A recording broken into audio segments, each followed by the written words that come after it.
Greetings to everyone. This is our Spiritist Psychology Study Group, and I would like to hand it over to Anahy. Over to you, Anahy. Okay, thank you, Fabricio. Hi, everyone. So I'll just, I prepared a PowerPoint, okay, and we can go little by little through the material. It's a lot of teachings by Joanna, and I think it would be nice if maybe people are kind of, well, I didn't understand that. Can you explain better? Then um, just raise your hands, and then Fabricio, you guys, I think I could stop and answer the question, okay? And we Mhm. can have some time to discuss later on. So I'll just share my screen with you guys. I'm disabled, Fabricio. Okay, I have just enabled you now.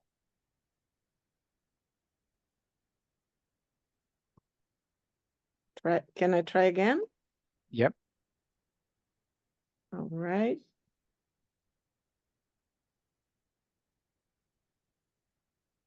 So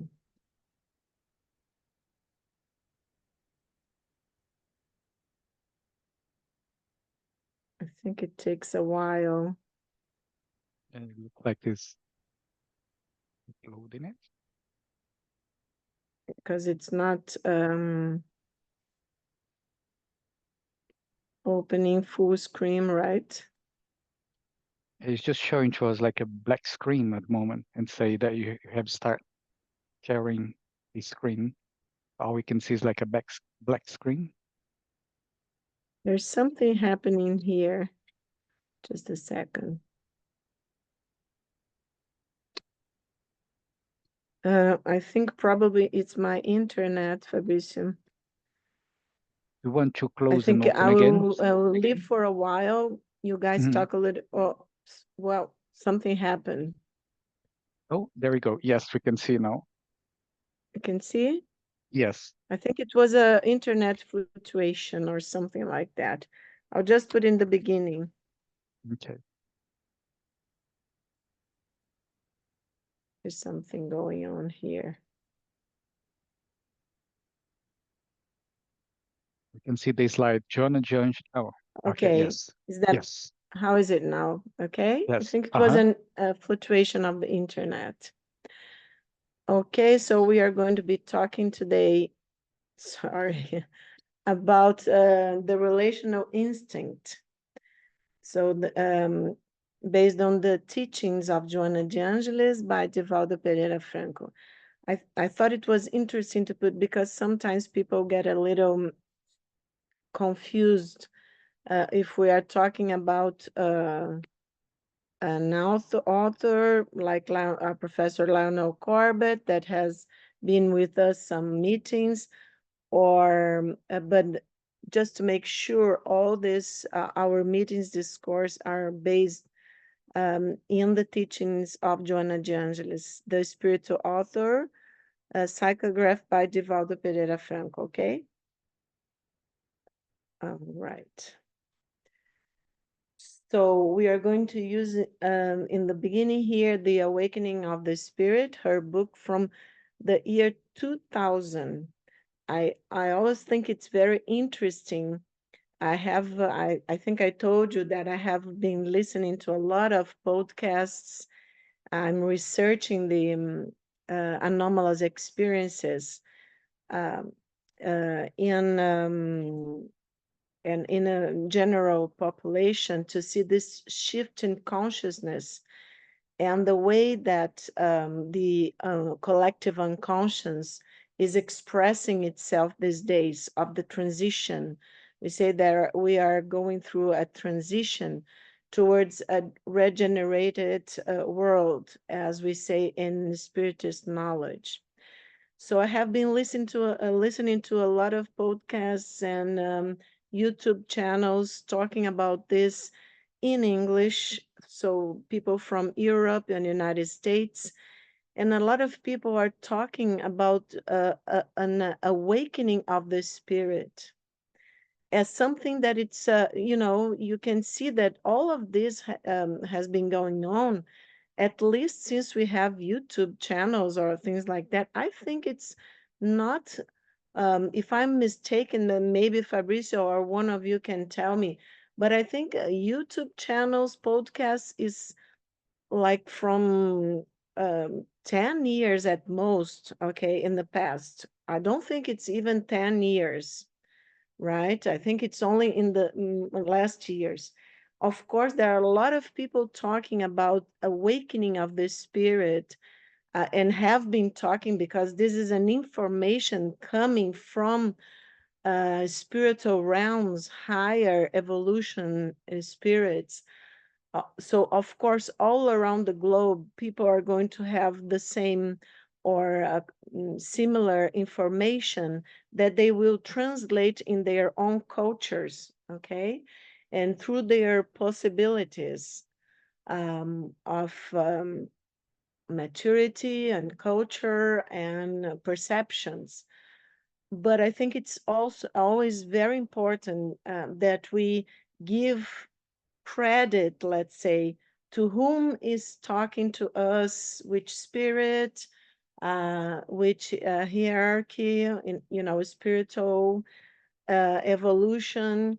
So we are going to be talking today things that I have only started listening in these words because, of course, there are books and people talking from, as I told you, from many, many years.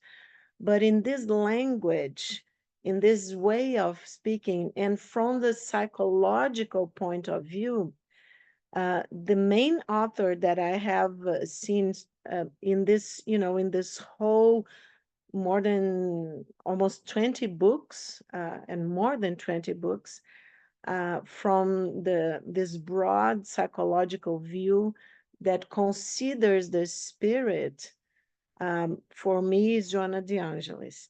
And when she talks about the awakening of the spirit that a lot of people are talking nowadays, but quite recently in years, she's talking, this book is from the year 2000. So I think it's very important for us to pay attention. I think it's very precious, and I think it has stayed in Brazil because of some, maybe some logistics from the spiritual world, maybe to force us to translate and to talk to each other about this. But we will know the reason in the future. But the thing is that we should pay attention no matter which country, which culture, and because spirituality is universal, the truth is universal. It's only our differences when we reincarnate and we have certain characteristics of personality, of culture, of time and space where we reincarnate, that we kind of think, oh, this truth is mine, this truth is mine, and my truth is different from yours. So I think it's very, very important because Joanna and a lot of other spiritual authors are talking about a cosmic evolution, a shift of consciousness, that it's going to connect us with the cosmic forces. We need cosmic consciousness. A lot of spirits, wonderful spirits, are bringing this information.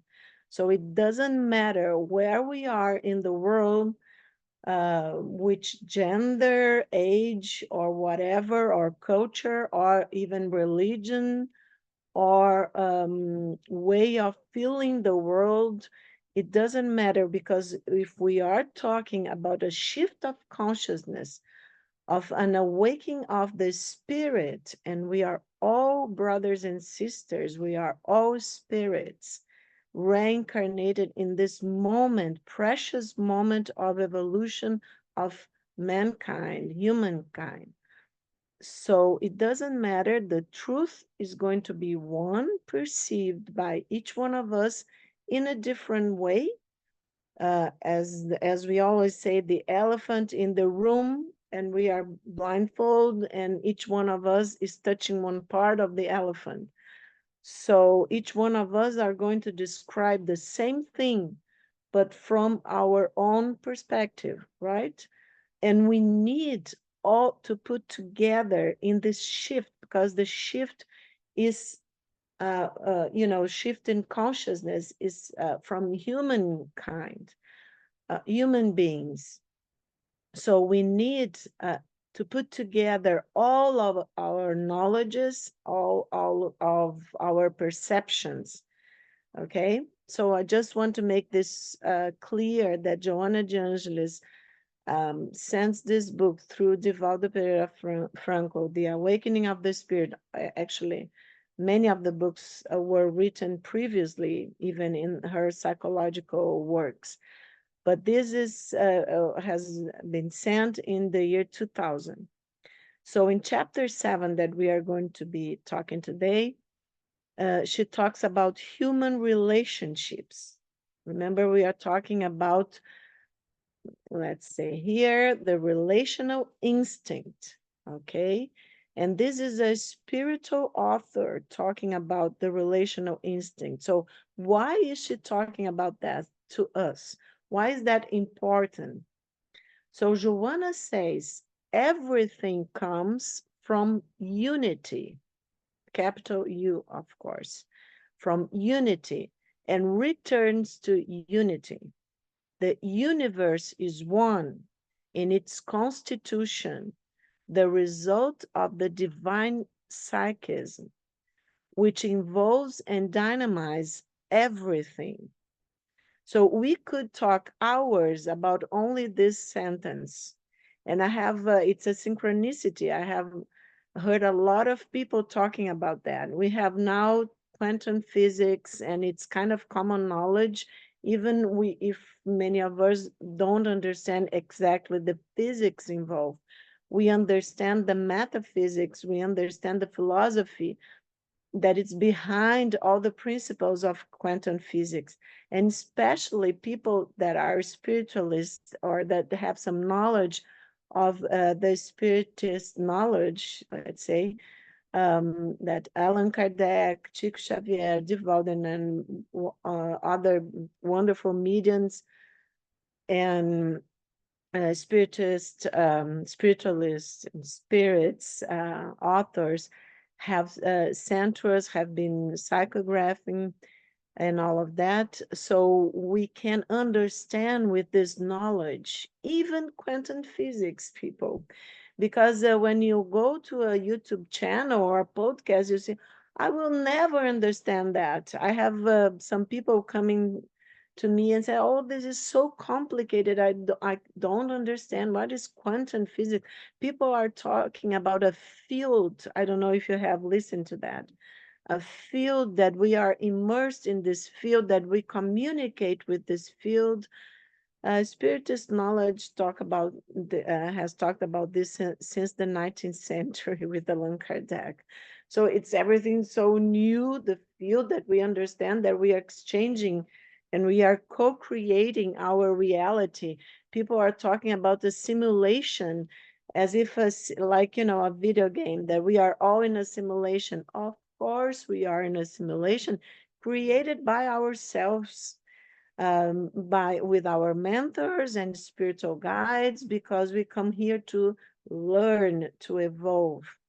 So nothing that people are talking of these days are that look at, wow, it's so new. And we have some podcasts have and YouTube channels have millions of people I've seen watching, as if everything is so new. And I kept wondering these days, well, we have a lot of knowledge about that since the 19th century.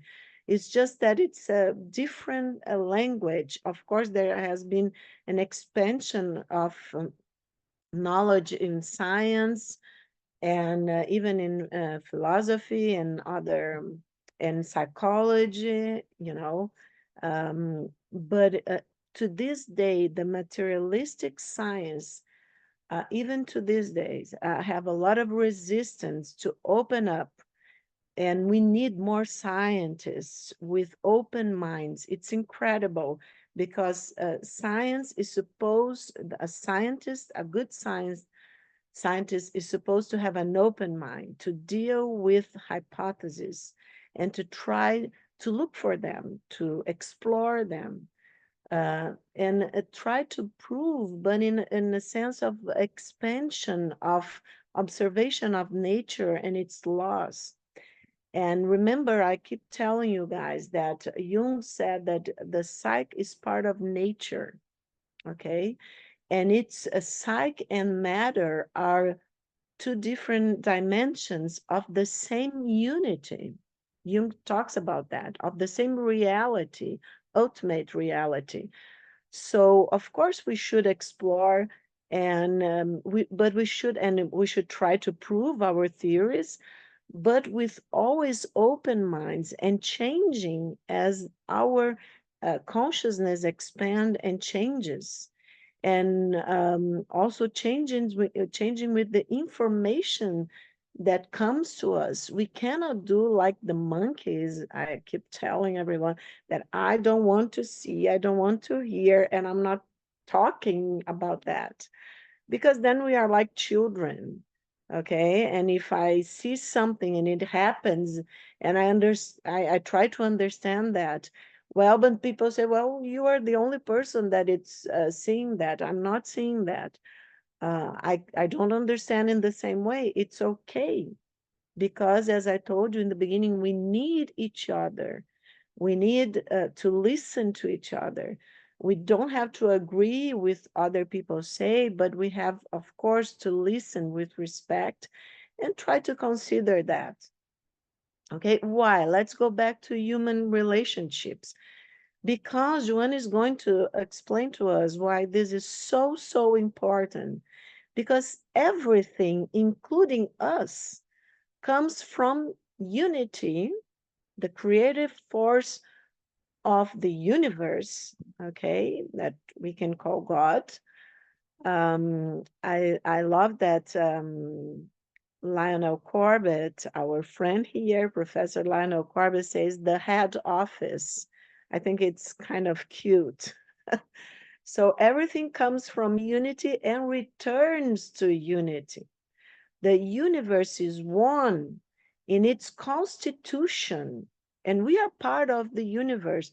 So we are one, our constitution, and the different levels, the different bodies that constitutes us. The subtle body, the mental body, the emotional body, the physical body. So we are one with the universe, okay?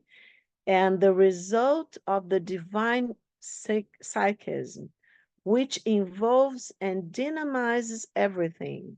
This is the field that everybody's talking about. Okay, I think it's wonder how different perspectives and different cultures can arrive in the same principle. So Joanna says the most complex constructions are the result of the relationship of particles whose molecules identify themselves, now pay attention, in the same vibration of cosmic force.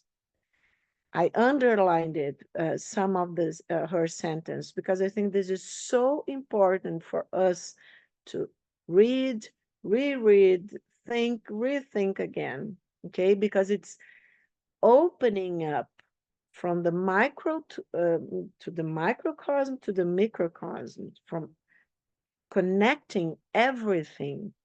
People are also talking about of interconnectedness of everything.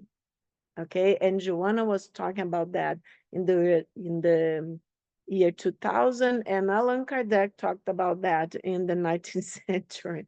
Okay, so it's nothing new, people. Sorry about that, but it's nothing new. So let's go again. The most complex constructions are the result of the relationship of particles whose molecules identify themselves in the same vibration of cosmic force. It's a matter of vibrating, of the vibration, okay? And everything comes and it's organized by this cosmic force.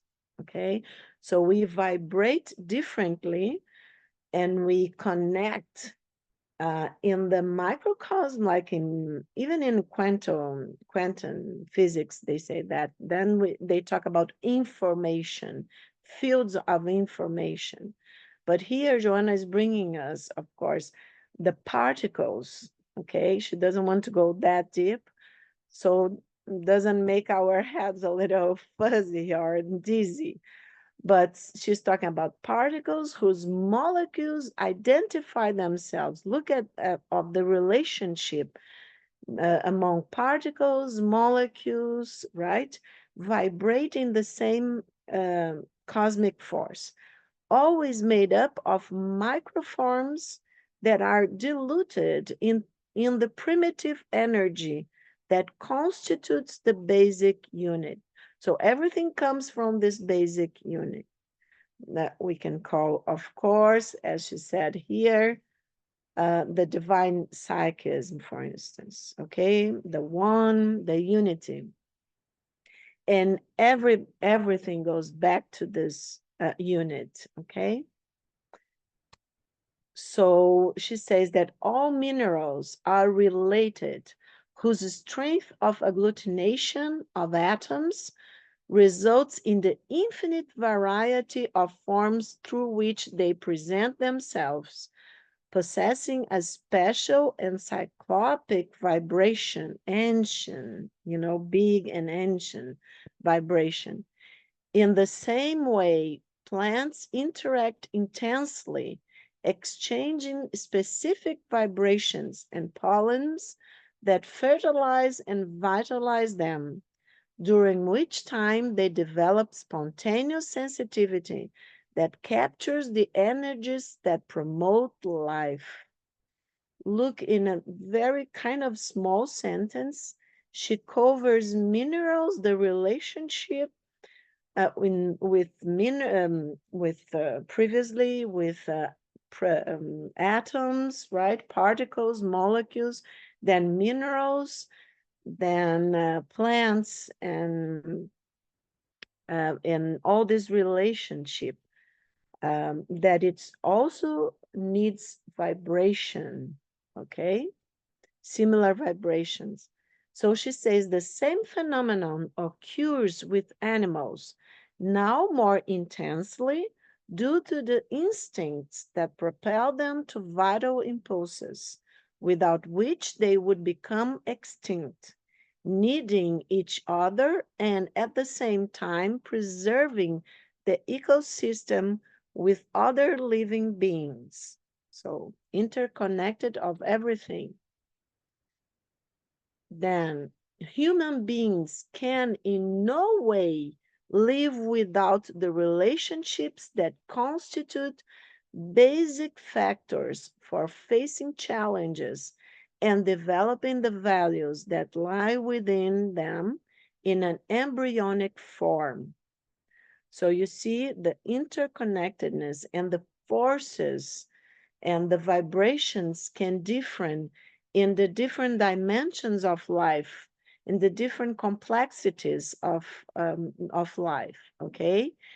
And since we think of ourselves higher in the pyramid of, you know, of a certain hierarchy in the world, so Joanna is saying that we can in no way live without the relationships, okay, that constitute basic factors for facing challenges and developing the values that lie within them in an embryonic form. When people do not maintain healthy relationships, so let's think of nowadays what's going on in the world. They find themselves in a behavioral disorder that may have pathological characteristics and become worse. Even so, apart from natural exceptions, there are unconscious processes of identification with others on the same emotional level, structuring any type of relationship, although aggressive, cruel, or dependent in nature. So you see, when we are in a pathological relationship, let's translate a little bit what Jonah is trying to teach us. That can become worse in time, in intimacy. Uh, and what happens is that there is an unconscious process of identification going on among people that are in this relationship or between, let's say, two people, right? And even in this pathological state, because she's proposing that we examine a relationship that it's unhealthy, okay? Even in this sense, there is a vibration among people or between the two people that connect people with each other. In psychological terms, there is a process of identification, okay? And that is structures, give a structure of this relationship and determines the type of relationship. That, of course, if it's unhealthy, then it would be, for instance, aggressive, cruel, dependent in a pathological way. But this mechanism, okay, of identification is essential for the preservation of physical, actual identification in the sense of learning with each other, okay? This mechanism is essential for the preservation of physical, emotional, and mental health, as it structures behavior in an uplifting way when carried out in balance, or causes disorders of various kinds if arising from reactions generated by antipathy or primitive animosity that still exists as a guide to conduct. It depends on the way that we vibrate, that we connect to each other. Then she says something wonderful. When you observe someone or something, the process is one of reciprocity, because what or who you see, in turn, also observes the observer. Remember that experience with the electron, that it changes his own behavior, acting as a particle if there is someone observing the electron, or as a wave when nobody's observing. So I think this is fantastic. So of course, here Joanna is talking in psychological terms. The focus is psychological. So in everything, there is a unitary response of identification, working in the form of energetic, vibratory relationships. She wants us to understand psychologically, but also spiritually. Do you see, people? She's connecting psychology and spirituality. How? Because she's talking about human relationships. And when we talk in psychiatry or psychology about process of identification, we are talking psychological terms. But when we are talking of a form of energetic vibratory relationships, then we are talking about the spiritual dimension. So look how beautiful she's joining, she's putting everything together. I haven't seen this kind of knowledge except in Joanna de Angelis. It's said in this way, okay? I haven't seen any the authors joining psychology and spirituality and physics and spiritual knowledge put exactly in this way.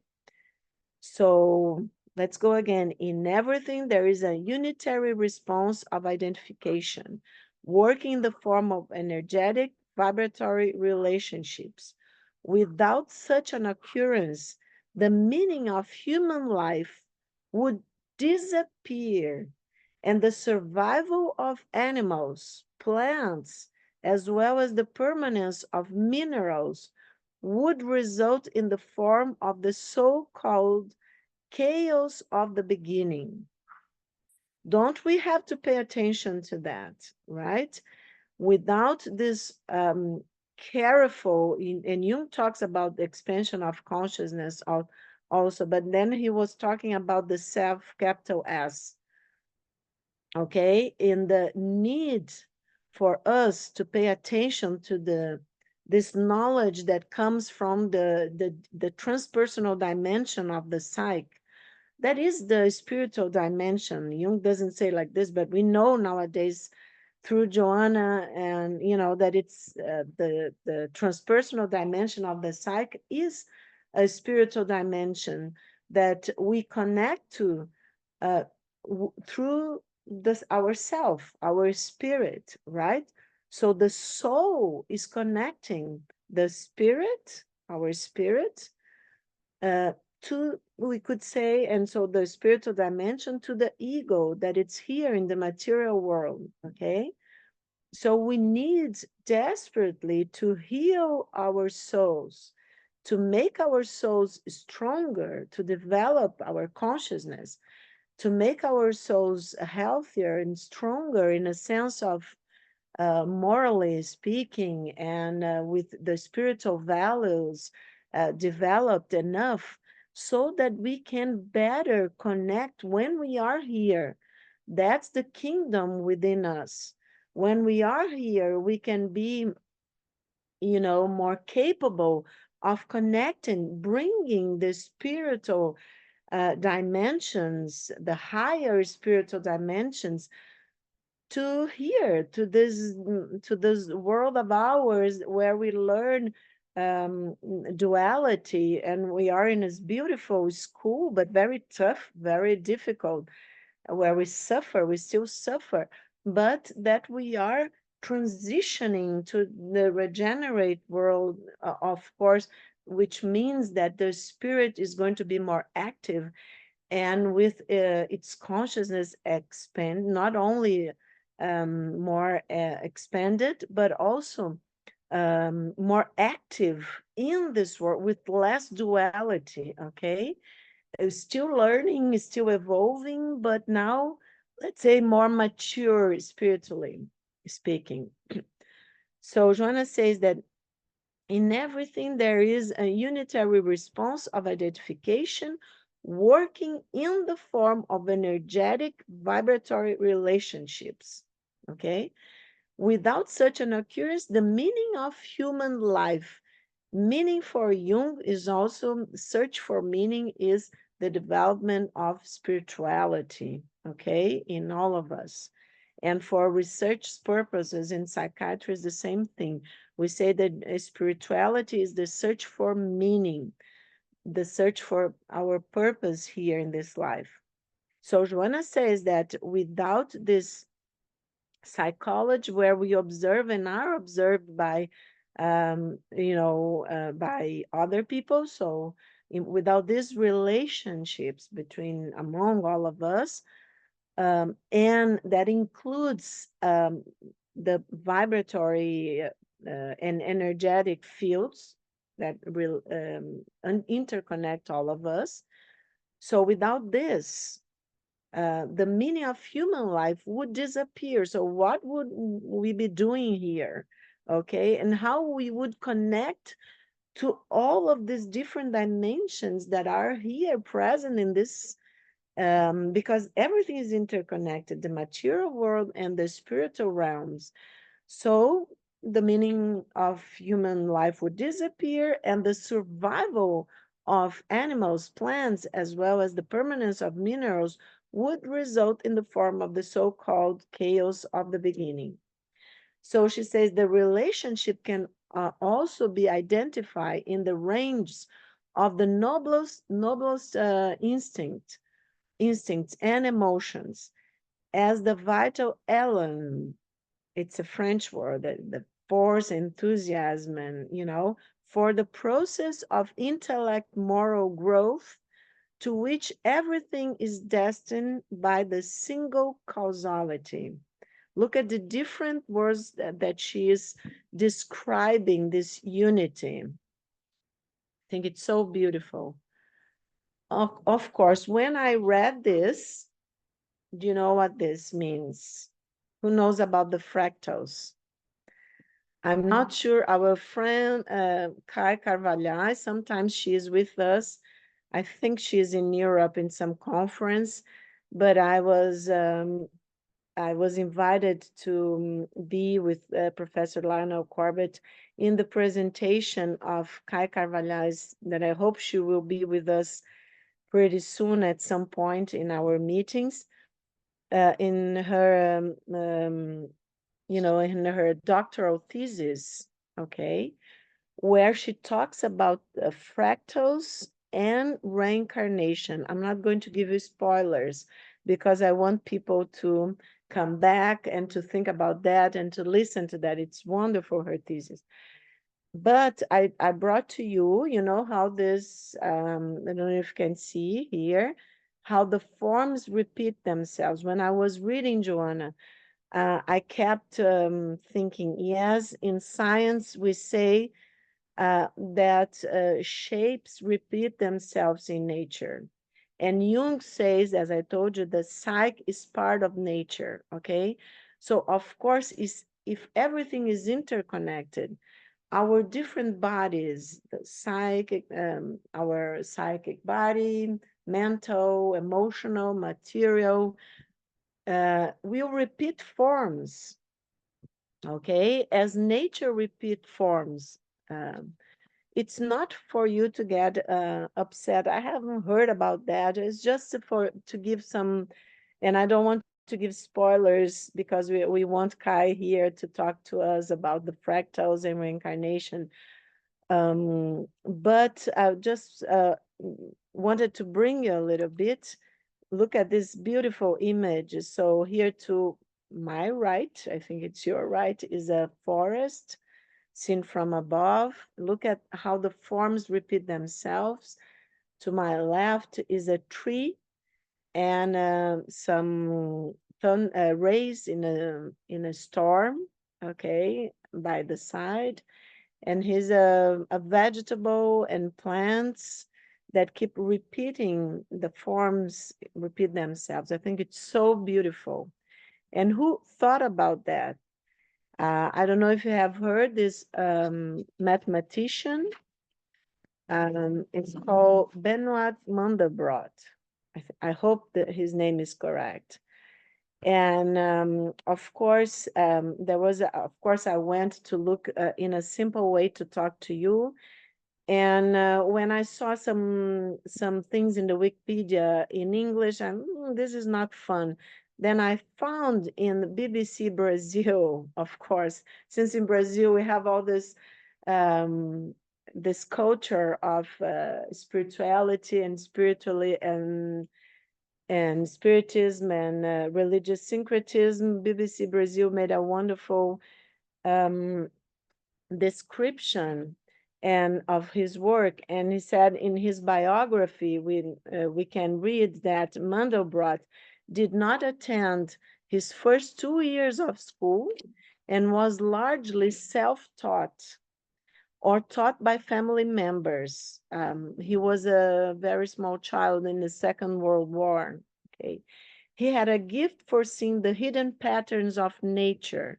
So of course I wanted to bring also, because then it's a very wonderful example of paying attention. And remember, people, ego self axis of the ego having the capacity to just listen to the intuitions of the self, of the higher self, right? Jung's self, capital S. So he was able to see rules where everyone else sees anarchy. He was able to see form and structure where everyone else is just a shapeless mass. That's because I put they had in their text, BBC Brazil had this clouds, this beautiful image of clouds. You can look in the Google and can read them. Well, it's in Portuguese. I just translated for you, but the ones that know Portuguese is a very good report about it. So he was able to see form and structure where everyone else is just a shapeless mess.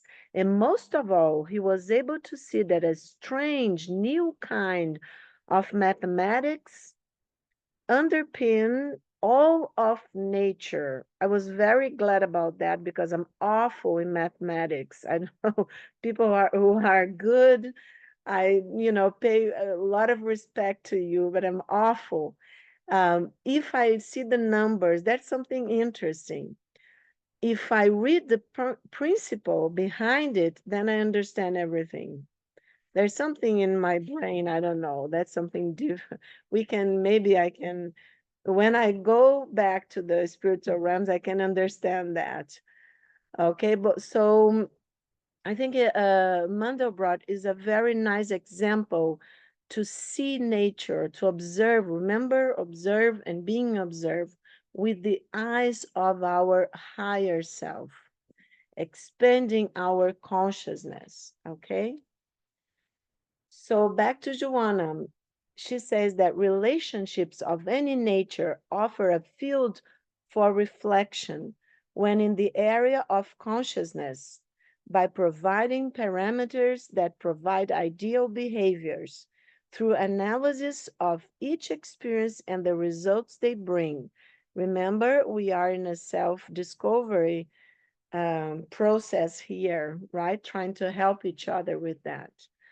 So it's very important self-analysis, paying attention to ourselves, our intuitions, our dreams, right? Our experiences, so that we can, Jung called the transcendent function of the psyche. We can try to, when the consciousness try to get closer to the unconscious, try to understand without so much fear, without so much protection, understand the intuitions, the message that come and the images, connect with the symbols that are coming all the time from our deep unconscious. Because as we know, what it's trying inside of us, that higher consciousness is always trying to help the ego to fulfill not the ego's desire, people, but the ego's, the psyche, actually, personal myth. Remember when we talked about that? So all of us has a personal myth, a myth that we have to pay respect to and that we are supposed to develop and to fulfill in this experience. Okay? So Joanna says that human beings need the emotional warmth of others through whose achievement they expand their field of superior emotionality, developing feelings that sleep and are warmed by the mutual relationship, which leads to maturity and love. At the same time, this desire to maintain contact with the most varied expressions of life spreads, and they find joy and renewal of objectives by expanding the capacity to love and experience new achievements. I told you that my psychological type is feeling function, extroverted feeling function. So when I read Joanna, I'm blessed. My feeling function is, yes, I understand everything, but we need the thinking function here also. So we need to exchange and intuition and the senses. So we need to exchange knowledge, okay? So the flow of human life manifests itself through the relationships of creatures with each other, contributing to a better and more efficient social coexistence. We need each other to coexist in this flow of human life. In the most primary expressions of behavior, the gregarious instinct brings beings together in order to preserve them through the union of energy that they exchange, even without realizing it.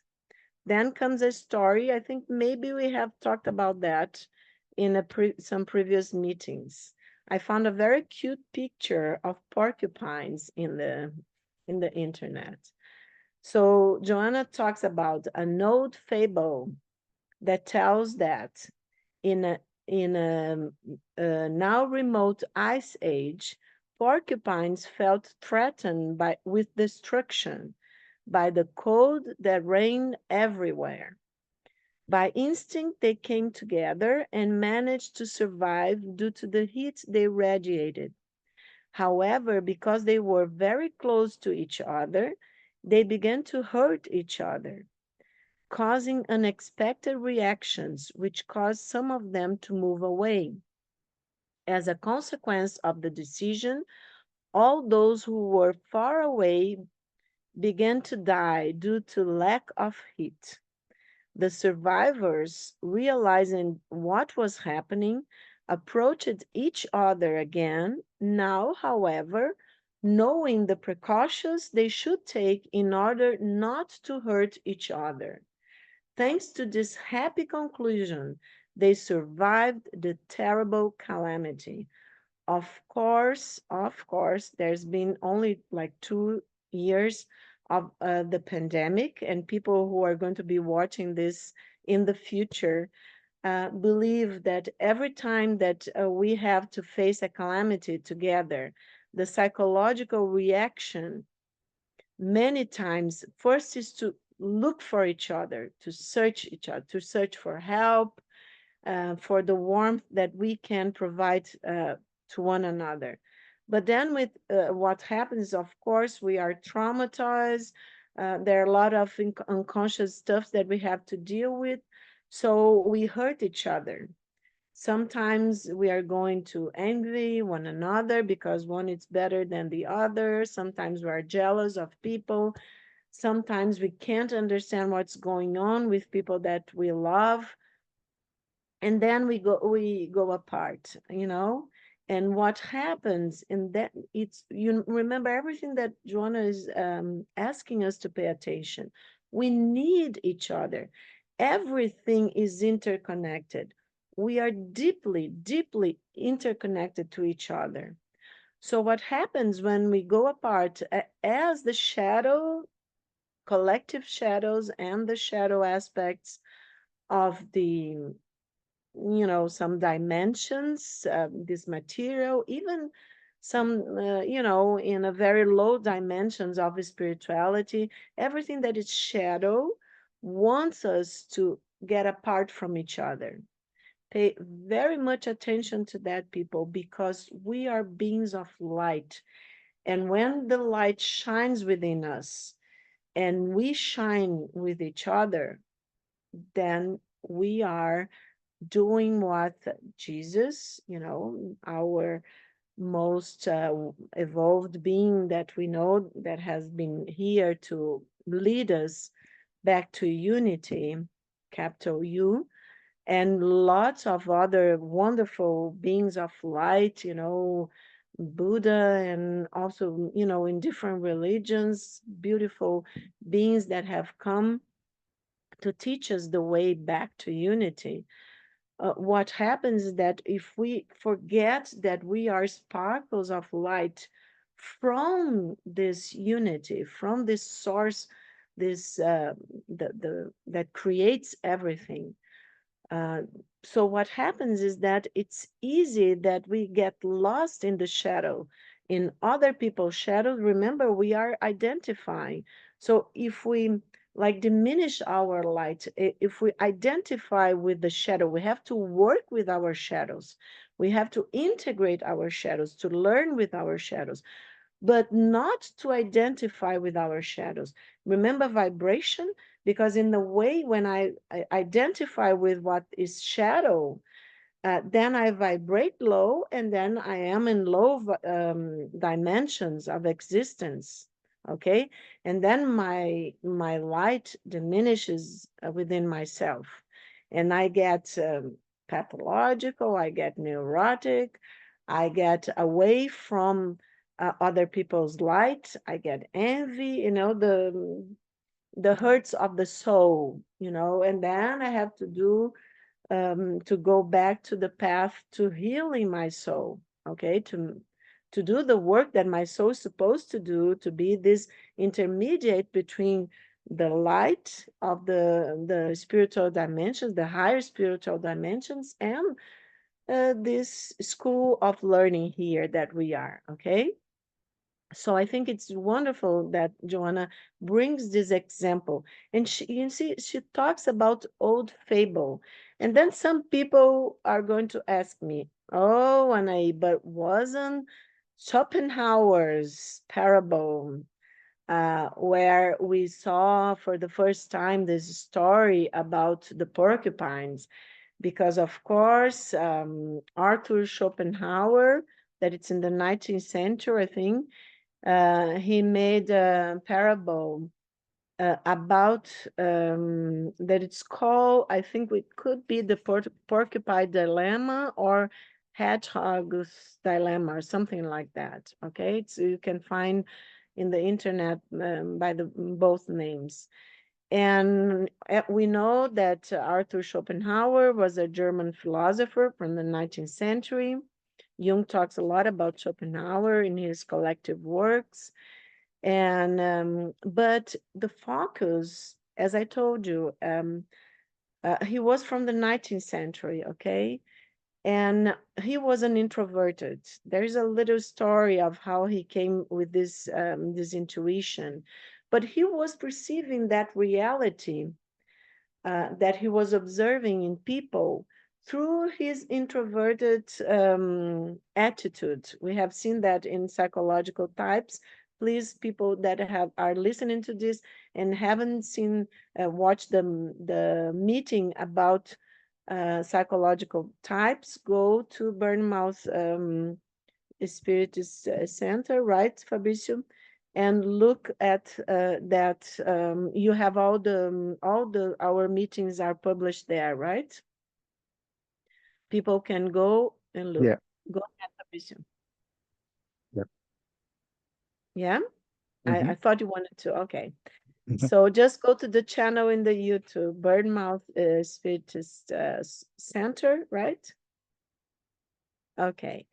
Yeah. Um, It so the thing is that Schopenhauer, he focused uh, in the distance that we have to have from each other. He didn't know anything about quantum physics, the field, the interconnected of everything.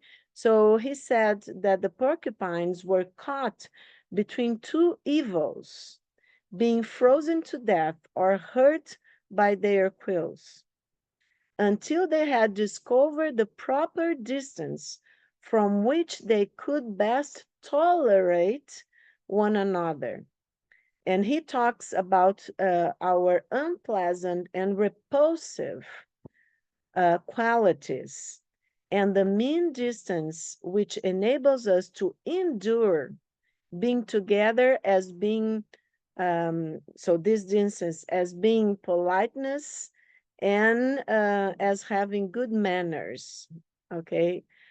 And he talked about it in British, you say, in Great Britain, about he gave some example about having good manners, keeping your distance. I think there's an expression, keep your distance, right, in English.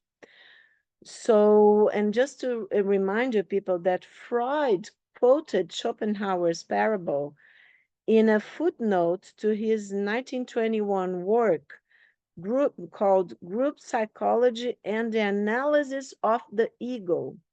So you see the difference. Even a great philosopher as Arthur Schopenhauer, that just had this intuition to talk about an old story, okay? And of course, he was talking about his point of view, his psychological type, the way he was perceiving this and observing people and people's behavior. And Joanna talks about the same, and Freud, of course, then quoted Schopenhauer's parable Uh, and of course, but talking about the ego and the complexes, because our shadows, our unpleasant and repulsive qualities, we are talking about the shadow when we stay apart from each other, right? But what Joanna is talking about, the same, it's an archetypal story, the same example that um, the survivors, when they learned that they could hurt each other, realizing what was happening, approached each other again. Now, however, knowing the precautions they should take in order not to hurt each other. She's not talking that we should keep our distance from each other, but that we should learn self-discovery, people. We should learn with ourselves, with our self-analysis, the distance that I have to keep from, my fellow human beings, the psychological distance, the respect, okay?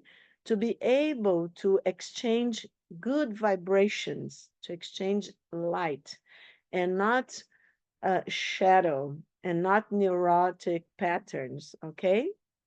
And then she says, thanks to this happy conclusion, they survived the terrible calamity. Let's please survive, struggle to survive the calamities, whatever calamity that appear in our path towards evolution, because this is irreversible.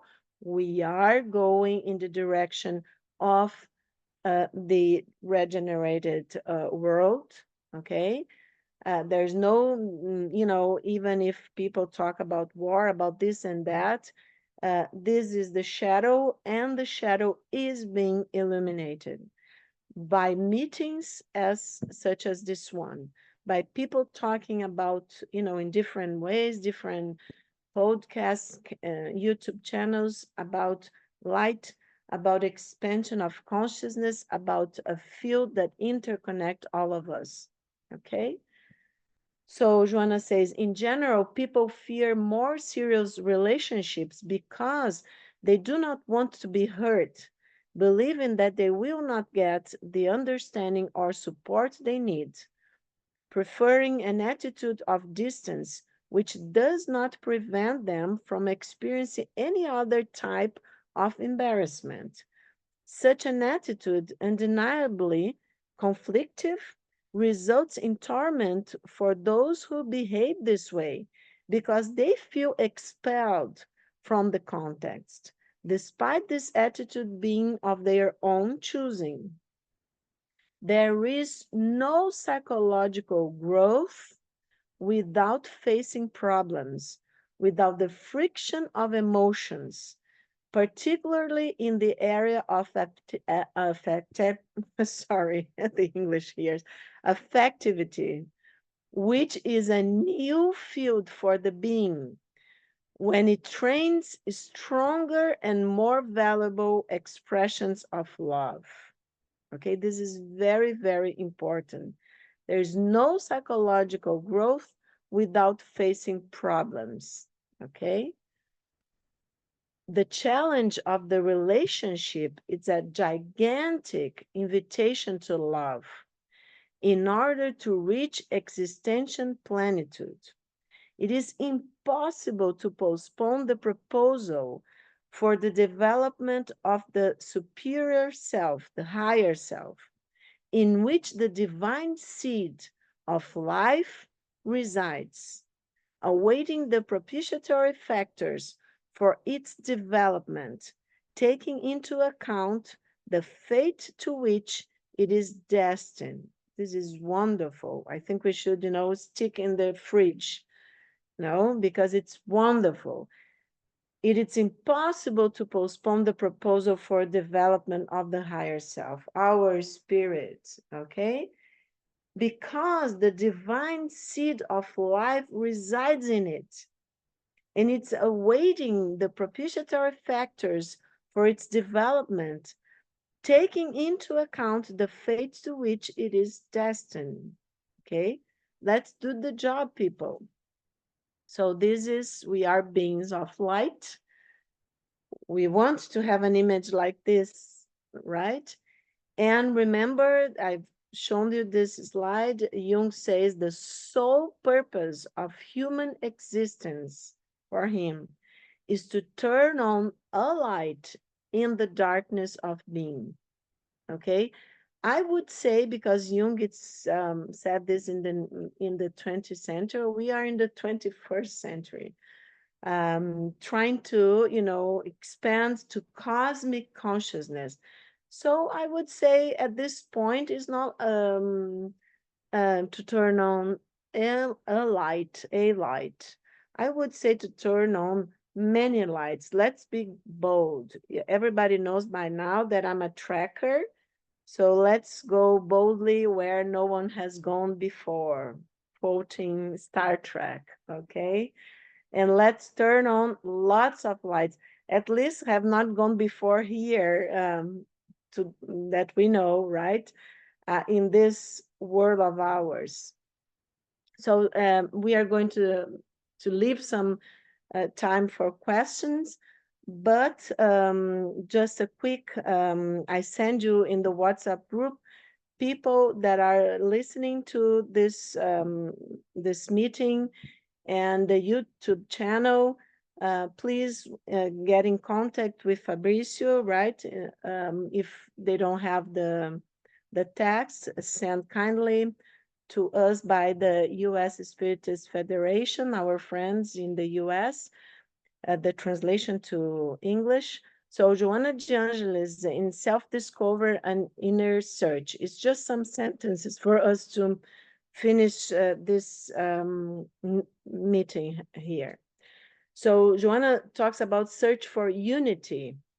And she says the human being is a spiritual being who is an incessant awakening.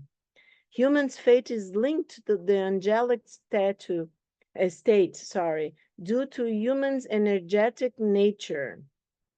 And through one's trial of evolution, one drives one's animal inheritance where one goes. One retains instincts, sorry, one retains instincts and makes efforts to acquire consciousness in order to free oneself and unfold all of one's latent potential that proceeds from one's transcendent origin. It's another way to say more or less the same thing that we were saying previously. Immerse in and attracted by the divine tropism, she calls deotropism. The individual leaves the darkness of ignorance and disturbance that she calls the unconscious in order to reach blessed space of knowledge and wisdom, consciousness, the conscious, but not the ego consciousness, okay? Expanded conscious. Andres, do you want to wait to finish or do you want to ask now? What do you prefer? We are almost in the end. I wait. Okay, you are the first then. So to be born in a new body is to unfold one's possibilities to obtain self-consciousness, liberating oneself from rough condensations of ignorance. That effort occurs through the hurtful injunctions of illnesses, which are the depurative process that free one from the lower stages in which one moves about. When analyzing the law of cause and effect, imperative progress happens by means of repairing deceits, mistakes, and crimes. It also occurs by rectifying them and perfecting the superior tendencies that start to blossom. This process, however, is similar to a transcendental birth that generates afflictions in the beginning in order to authorize and favor life later on. Everything works on behalf of unity. Remember, we are talking about unity, marching towards equilibrium and harmony and obeying the imperative polarity that is manifested in the terrestrial world. In the Chinese philosophy, the representation of perfection is symbolized in the circle, half yang, half yin, conferring the magnificent manifestation of harmonic assembly. Oops, sorry. So just for people, just to register the image of yin yang, okay? I will just go a little further. As a part of the universe, human beings contain the miniature of the cosmos in their cellular organization. As such, they demonstrate that the individual shall represent harmony that will invigorate when all human beings balance themselves in the ideals of progress, advancing towards the grand reality. Another name. How many names of the head office Joanna is using? And I had just seen an YouTube channel talking about the intelligence, the sentience of our cells in the body. Okay, people can look to Rupert Sheldrake, the British scholar, wonderful, that talks about morphic resonance and morphic fields. It's not so difficult as it sounds, but I strongly advise you look for Rupert Sheldrake, please. So naturally, a shock occurs between what one has been and what one really is. A divine sparkle transiently rooted in the flesh. In order to leave unconsciousness and introspection to reach lucidity, this process results in momentary emotional imbalance, and it elapses from nostalgia or what has been lived and anxiety by what one intends and should achieve. As a consequence, an interior conflict is often established. On one hand, there is in the past, with its atavist inheritances, to which one was accustomed to. So when Joanna talks about atavist inheritance, she's talking about our spiritual inheritance, okay? Things that we have lived in other reincarnations, to which one was accustomed to, and the pills of an unknown happiness, freed of forms and limits. And I'm just going on, then you can go on. I'm just leaving here. You can stop when you are going again, or you have the text to read. But the main thing here, she's talking about illnesses and how we get ill, okay?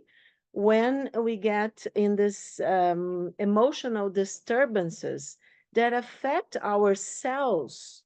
You know, when she talks about cells, she's because we know in the medical field that the membrane of the cells have intelligence, okay? They know, they are sentient, they know what to leave, what they can leave to enter the cell, or they can give leave to enter the cell or to go out of the cell. And commanding all this, what Joanna is going to say, all this functioning of the body in the cellular level is our psyche, is our mind, okay? So she goes so deep as to say that the discernment of life's purposes brings inner harmony.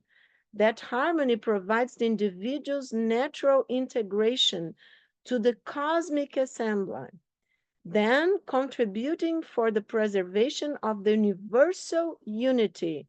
That's why we are all interconnected, and we need to let our lights, inner lights, shine, because we are um, expanding the light of and going back to this universal unity.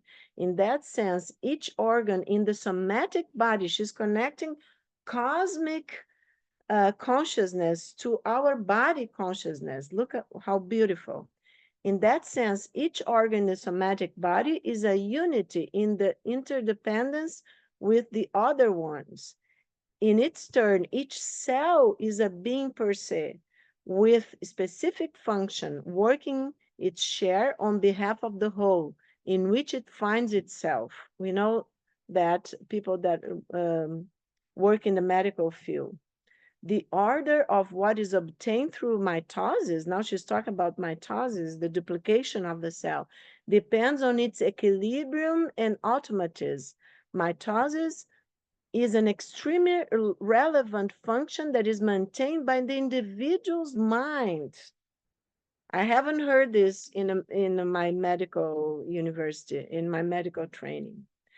Therefore, it is sensitive to the individual's moral changes and reacts according to the mental and behavioral attitude of the incarnate spirit.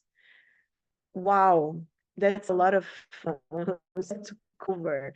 Let's hear again and let's study them. We are going quickly because of time, okay? But go again, please, listen again and read again to the slides. This is, I had to bring to you a mitosis process. It's before the cell is divided, okay? But it's a duplication of all the DNA, the material, to form an identical cell. So the ascensional march is challenging and can only be carried out when the spirit is aware of one's progress that cannot be delayed. The complex panorama is delineated since the awakening of the individual's responsibility in life. All of one's latent potential is developed as our godly inherent inside all of us. As much as we seek brotherly identification with one another, law of love, we should also try to be caring and loving to our own bodies. She's talking about the relationship with our own bodies. And in deep respect and aware of evolution, we should experience the challenge of advancing towards unity, God, in which for the time being we remain in dystonia.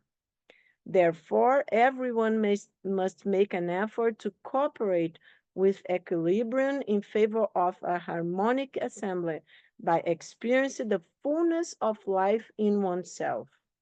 In the inevitable process of the individual's evolution, opens one's perception to one's own reality and the consequent understanding of the purposes of corporeal existence. Immediately, the need of self-knowledge becomes a challenge that should be conquered under tenacious effort.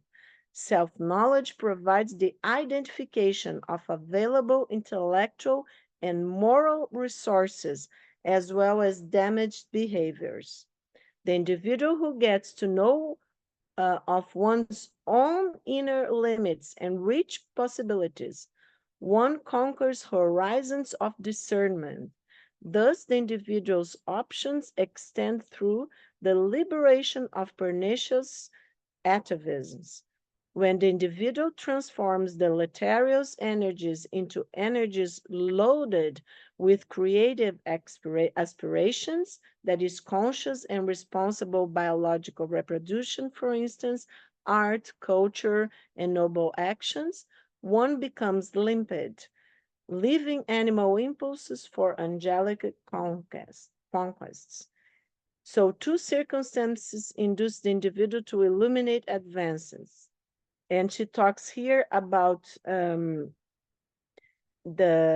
dissatisfaction in which the individual considers other forms and fraternal service, community interests, as one wishes the gradual abandonment of old habits, okay? And the second is the instrument in that is reincarnation, in which spiritual impulses of growth stimulate the experience of moral principles and non-transferable personal transformation. You can read this better later on. In that medial stage of love, impulses of elevation strengthen and love expands without demand. And then afterwards, in the superior phase of love, love is designated by inner peace that does not either need reward or becomes numb under the expressions of ingratitude. Tender, this love becomes an anonymous agent of others. Happiness because it is enriched of emotions that generate surpassing harmony. Those emotions do not need physical contact, presence, or interpersonal relationship. Then we are talking a more elevated form of love.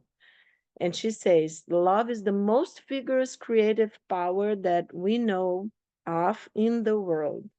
Its vigor is responsible for the magnificent works of humanity. And to end, she says that the individual psychological maturation, love directs all ideas and maintains oneself in all experiences, in the individual psychological maturation, sorry. It also blossoms as a splendorous lotus on dirt and still waters of a swamp on which it floats in triumph. Okay, people, I will stop sharing. Lots of hands. And we have, sorry, but it was a lot of issues to cover. And I think we have time for some questions. We have like 10 minutes, right, Fabricio? Yeah. And I think we have Andres and Silvia. I think that's the order. I don't know in the chat, I haven't seen. So Andres, with you, go ahead. Oh, I just have one question. Hello, Anahy. There was just one question. You said Hi. something about the shadow, and I didn't really understood it. I didn't understood what you meant. The shadow. We should see the shadow, or but not experiencing it or being it. What did you say? Identify No, it. integrating it, being attentive to the shadow, Integrate. and integrating the shadow because it strengthens us, this process of integration, but not submitting, let's say, to the shadow, not if we don't, as we studied previously, if we don't acknowledge the shadow, it's going to get worse and bigger, right? Because the ego, like the mechanism of defense, the meeting that we learn about the mechanism of defense, the ego is going to repress, is going to deny, and is going to maintain in the unconscious. So we need to make the shadow conscious, right? We need to, because this is it's integrating the shadow. And every time we do that, for instance, let's a quick example, Andres and everybody else.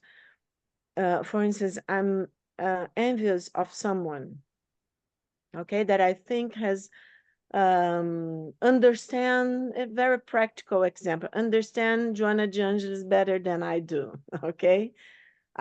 Let's say some of you raise your hand and said, oh, Anahy, when you said that and that, this and that, I understood that Joanna meant this and that, okay? And I said, wow, I had never thought about that. So I get envious of that person, for instance, because I wanted to understand. I wished I had seen what this person saw or understood when she read Joanna's sentence, for instance, when she studied that part of what Jonah was saying. But then my ego said, no, I'm a spiritist, for instance. I'm a nice person. I love Joanna. I want to be a being of light. I cannot be envious, even if it's not in my consciousness, okay? But it's trying, this kind of thinking is trying to get to my consciousness. So the ego automatically is going um, to Repress. use the defense mechanism, yes, right? And it's going to deny, to repress, and live in the personal unconscious. But remember, people, our shadows, our personal shadow as a complex is connected to the collective shadow. So every time that my shadow gets bigger, let's say, the process is that I'm helping the collective shadow to get bigger also. So every time that I dissociate, that I don't do my work of self-analysis, self-discovery, I am, let's say, just talking about the shadow, as Andrew said, I am Well, making the shadow bigger inside of myself, my unconscious, that is connected to your unconscious in the deep levels of the psyche, in the collective unconscious. So why are we in this mess, still with wars and conflicts and saying that person is there's no worth in that person or this and that? Because we still have a shadow work to do. We have to integrate and the shadow. Because when I say, okay, I am envious because I wanted to understand Joanna as that person. And then I'm just looking, well, what do I know about what did I realize about what the person said? Oh, she said that, or he said that, or that. Oh, this is interest. Then I'm going to talk to this person. And I know what's your field of, let's say, of education. You are a philosopher, you are engineering, you are a psychologist. I will listen to the person, and then suddenly I'm not envious anymore because I'm learning with the person. Okay. And then suddenly we will all not be students of Joanna Joneses or other light teachers. We are going to be teachers ourselves in the regenerate world. Let's say we are going to be also teachers of light, teaching each other, students and teachers at the same time. But then, Andres, my shadow is diminished, and I do the work because since everything is interconnected, my responsibility is not to overload the collective shadow. That's what I meant. And when I integrate the shadow, wow, then my light is a little stronger because then I realize a value in or in the person that I was envying, right? And I recognize a quality of soul. And then I say, well, I'm learning with my brother or sister. So in this moment, we are exchanging high vibrations, humility, like Jesus taught. And then I'm exchanging high vibrations. And what happens is that the light is in me suddenly. And then I don't have to envy anymore because we are together in the light. I don't know. It was just an example that I thought because we are here in Joanna Jangel's Yeah, very good. family, right, Fabrizio? And to be a family means to learn together, to experience, even if it's suffering for a while. Because everything that we talk together is that we have to endure suffering, let's say, to shape our characters and to grow in light, to grow in consciousness. Is that okay? Yes. And it's interesting because on the Congress, we were discussing about the shadows. And someone brought something that is interesting because Kardec said himself that our passion is a driving force. And what has happened throughout many centuries of religion is trying to repress our passion. Because, like, for instance, the Catholics, oh, you cannot be passionate about this because this is a sin. So therefore, we had been repressing our passion. And then Kardec said, no, we have to embrace it because our passion is our driving force. So we have to embrace it. And I think that's exactly what you're saying, right? Yes, exactly. I couldn't be there physically, but I was there in my heart.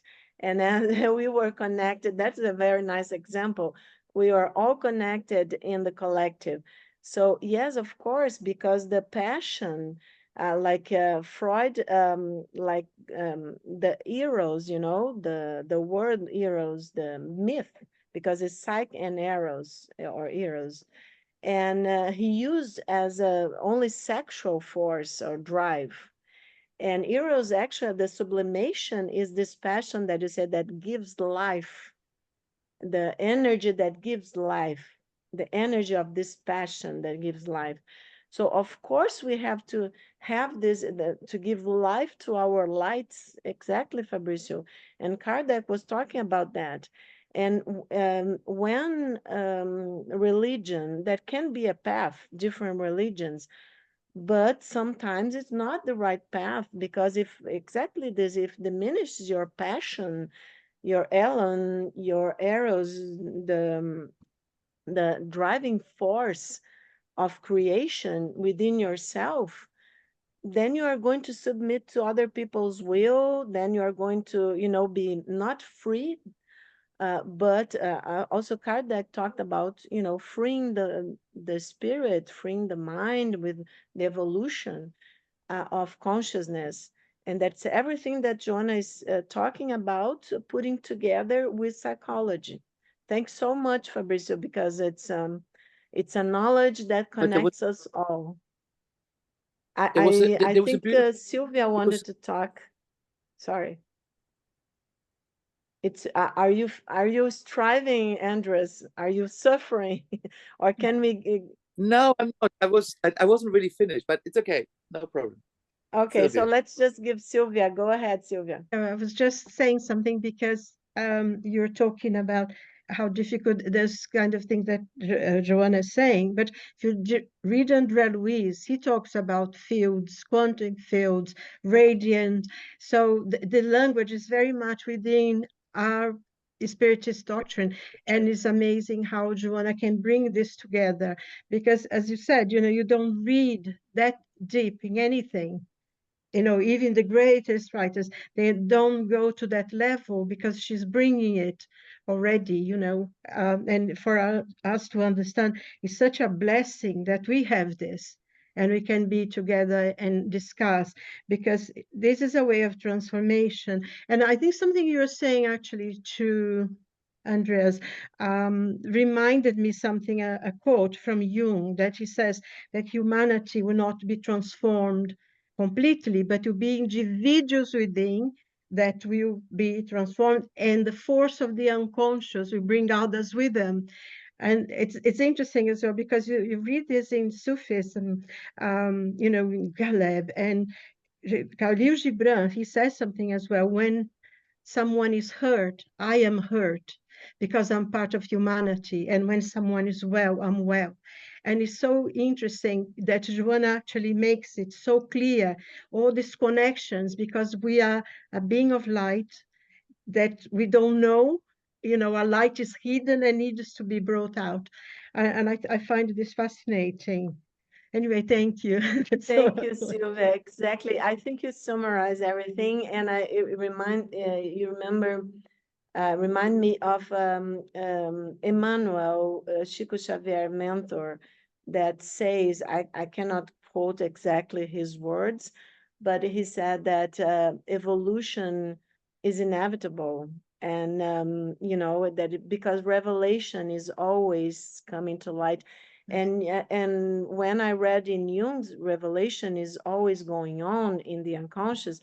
I had already read Emmanuel, and from what I know, Jung never read No. Emmanuel, of course, because it was There is different. a question. There is a question in the Spirit's book that Kardec actually asks: is it every man, everyone is going to evolve?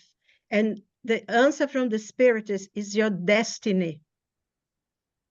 That's all Isn't I that say. It's your beautiful? destiny. I always forget the Yes. number of the question, but it's in the Spirit's book.